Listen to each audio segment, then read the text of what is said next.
আজকের দিনে ভদ্রতার কোনো মূল্য নেই।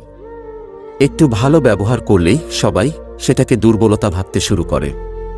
কেউ ভুল করলে সবার সামনে তাকে তিরস্কার না করে আলাদাভাবে তাকে বলে। ভুল শুধরে নেওয়া অনেক ভালো। পৃথিবীতে বাঁচতে হলে অনেক সময় অনেক কিছু মেনে নিতে হয়। কিছু কিছু মুহূর্ত আসে যখন নিজের অসীম ভালো লাগাকে বিসর্জন দিতে হয়। কেউ যদি আমার খারাপ চায়, সেটা তার কর্ম। আমি কারো খারাপ চাইব না, এটা আমার ধর্ম। যে মানুষটি তোমায় ভালোবাসে, তোমায় নিয়ে চিন্তা করে, তোমার প্রতি খেয়াল রাখে, তাকে কখনোই উপেক্ষা করো না। কারণ একদিন তুমিও ঘুম থেকে জেগে উঠবে এবং বুঝতে পারবে যে তুমি অসংখ্য নক্ষত্র গণনা করতে গিয়ে একটা চাঁদ হারিয়ে ফেলেছ। দায়িত্ব জিনিসটা বড়ই অদ্ভুত। যে পালন করে সে সবসময়ই দোষী হয়, আর যে এড়িয়ে চলে সে শুধু লম্বা লম্বা জ্ঞান দিয়ে যায়।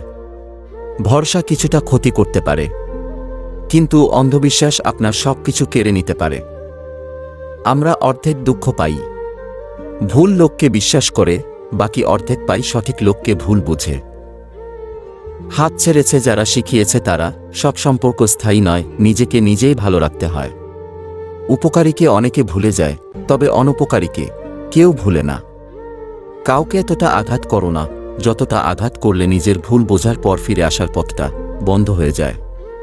যে মানুষগুলো তোমাকে বলে তুমি পারো না বা তুমি পারবেই না, তারাই সম্ভবত সেই লোক যারা ভয় পায় এটা ভেবে যে তুমি পারবে।